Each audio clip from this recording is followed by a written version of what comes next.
everybody needs to understand the basic of what is blockchain, what is crypto regulation, what does it mean, what do we have to do, and financial institutions are clearly looking for how they can utilize this technology to do everything from settlement, clearing, payments, insurance, and many other thoughts. But these institutions seem to have been terrified with the very idea of decentralized ledger. And also recently, many regulators, including FinCEN, the Fed, and FATF, all of them are coming up with their statements and thoughts on what they want to do. Now, we have a great speaker who has been involved in compliance, regulations, audit of these areas. And it's my honor to introduce Ania Abrus McCarthy, who is the managing director of Gladcliffe Consulting. And Gladcliffe specifically focuses on risk controls, internal audits within financial services. The clients include banks, broker-dealers, asset managers, and the engagements include, co-sourcings or projects that become the second or the third line of defense when it comes to risk management, compliance, or internal audit. Most recently, prior to her work, Gladcliffe, Ania was chief audit executive and as a global head of internal audit at American and Canadian Stock Transfer and Trust. She is a member of the Audit and Accounting Committee of the Board of Trustees of New York Athletic Club, and also member and alumni of Board of the French Lycée of New York. Welcome, Ania. It's pleasure to have you. And let's kick it off with the conversation that people are eager to hear. Let's start with what is the hype about crypto compliance? Any thoughts, any comments on this topic? Thank you, Yogesh. First of all, I'd like to thank you for having me, as well as for that very kind introduction. Really thrilled to be here and looking forward to contributing to the conversation around crypto compliance, what it means to the different stakeholder groups, investors, financial institutions, but also those that are interested in getting involved in the market, or who may actually be compelled to have to get involved in that space or that particular ecosystem. I'd like to start off by considering, what does the crypto mean and why has it come to the fore? I think with the recent bull market and the great move upwards, as well as the recent involvement of some very big, very well-known players, which represents a shift from where the traditional investor base was from crypto, has garnered a lot of attention in the larger and more traditional financial institutions. So when those folks start getting involved, obviously their second and third line of defense folks start to get involved around risk management and compliance.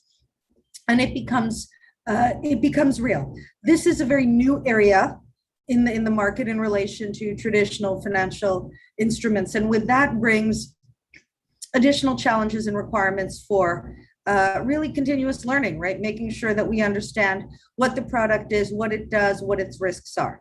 With the increase in its profile in the more mainstream spaces, the regulators have really zeroed in on what's going on. This has been happening over the course of the last number of years. There are a number of players out there, including one of my clients who is in this space. They've been involved with the regulators at the state level as money transmitters. So there've already been some exams that have taken place at the state level that are very real to the compliance officer practitioners that are out there. So if I can ask a quick question on that specific topic, you mentioned one of your client is a money transmitter. I know there are new guidelines coming up. I know there are new thresholds coming up as to how much you can transfer, what you can do. Can you put any light on the latest and greatest when it comes to regulatory agencies, and it can relate to the experiences that you have had in this area in terms of what is happening. Absolutely. I think starting at the global level, right, and then to kind of zero into the individual countries, and then further down at the individual jurisdictional levels, the Financial Action Task Force, or the FAF, the intergovernmental body that sets global best practices around AML and combating financial terrorism.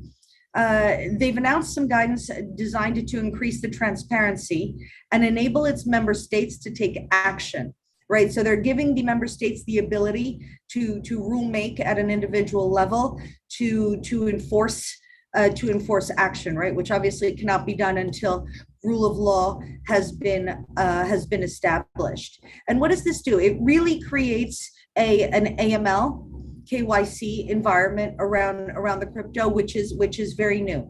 The individual countries, the individual member countries of FAF are expected to adopt the rule, but as we all know, the devil can be in the details in terms of what ends up happening. Of note, it will require information for any transaction over $1,000 or 1,000 euros. Now, that's already the case for those the well-established custodians and markets around the crypto space. What this may do as perhaps a negative outcome is that it may actually push many transactions more into the darker space in the individual wallets, which would be unfortunate based on really the emergence of the larger exchange players that most of us would be aware of. Sure. Now, I heard you saying $1,000 or 1,000 euros and reporting of the same. That means that all the exchanges or even the crypto providers, they have a lot of work to do in terms of reporting, auditing, compliance, risk management. And I know recently Treasury Department from IRS standpoint also came up with that from tax standpoint, people who are transacting will have to report, I think the 10,000 was the threshold that was set up. All these means that people have to, or the organizations have to prepare for data, prepare for documents, new processes, and all those things.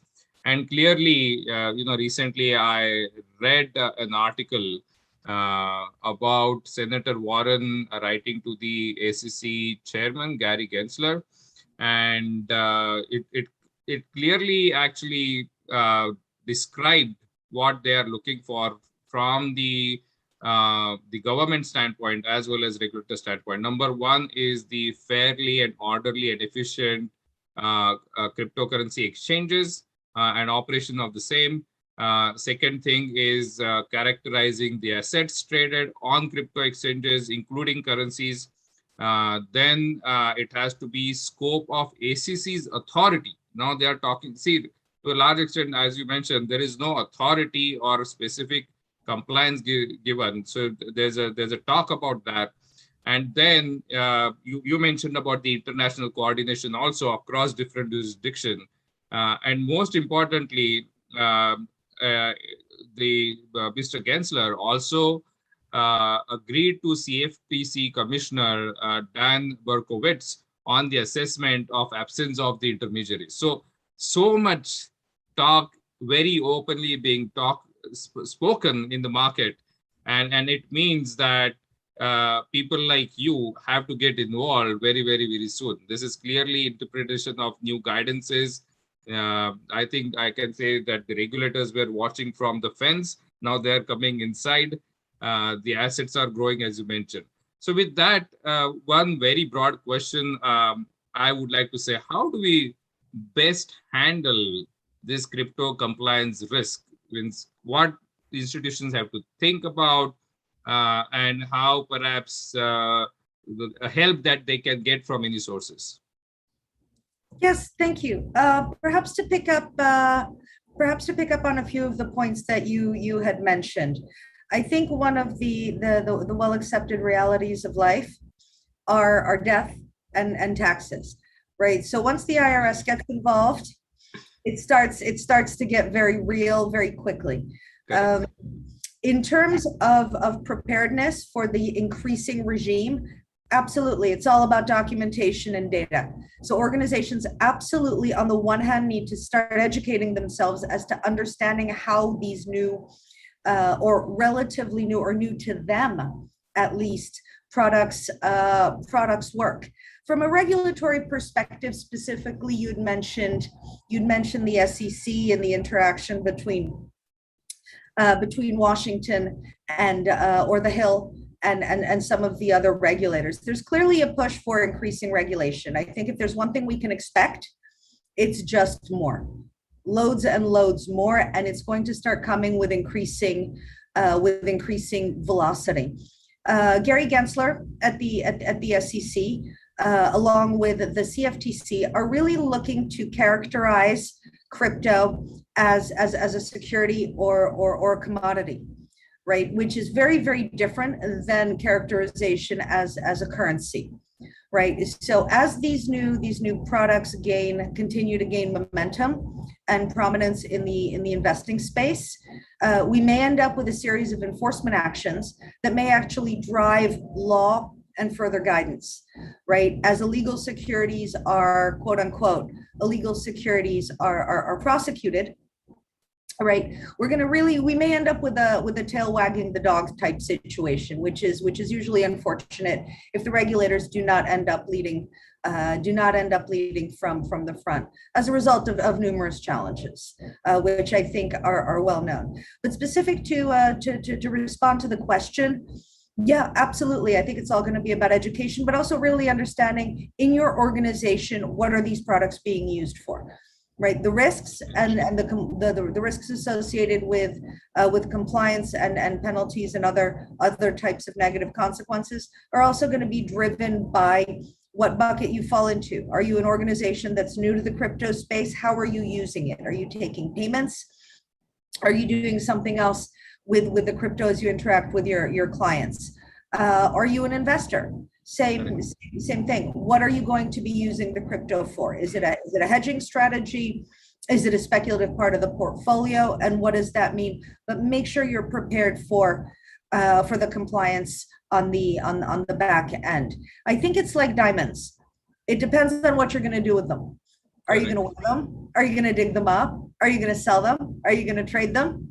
And depending on what you're going to do with them, you need to be set up accordingly. So there's definitely quite a bit of work to be done between the first line and making sure your second and third line folks are ready for the changes that are coming. Be they in terms of the strategy of your business or compliance or risk management. Sure, and you touched upon all the constituents.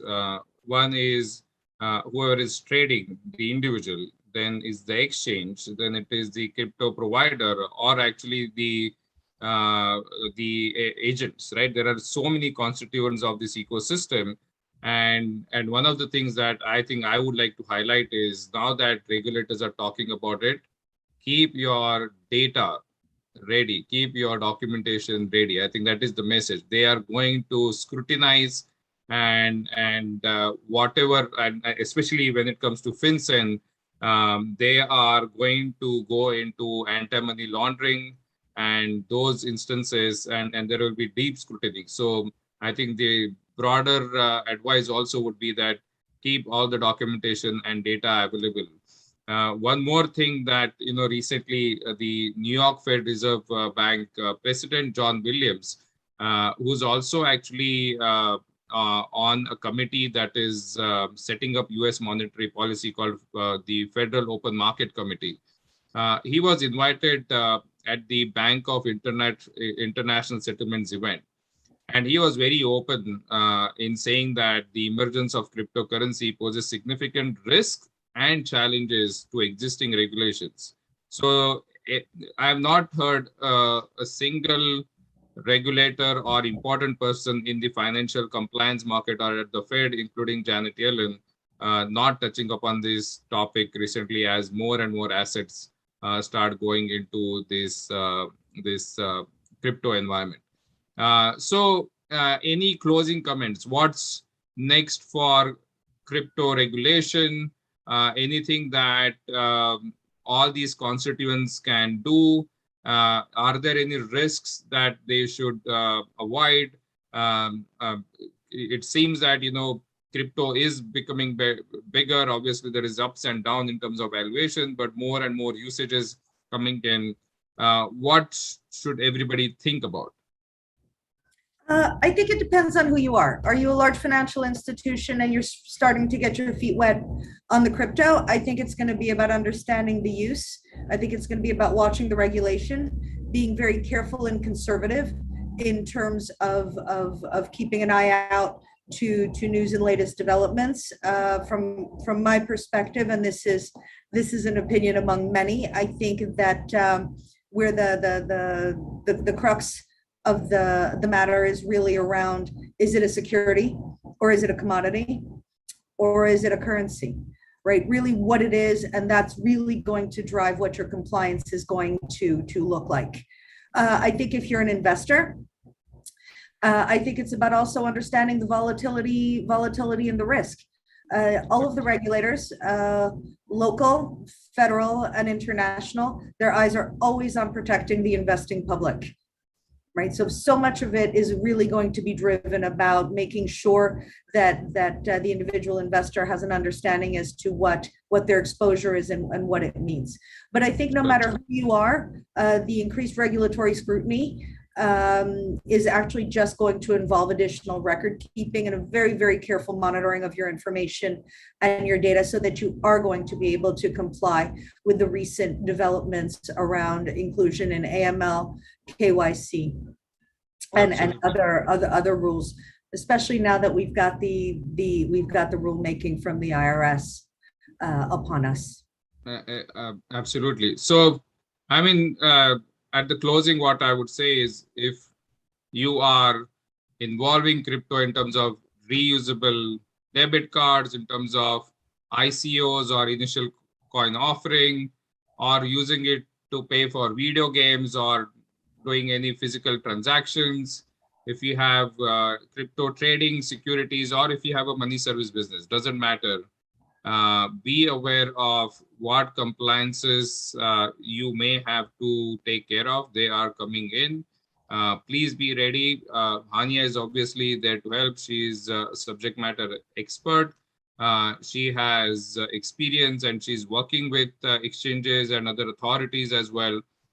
So please reach out if you have any more interest or questions.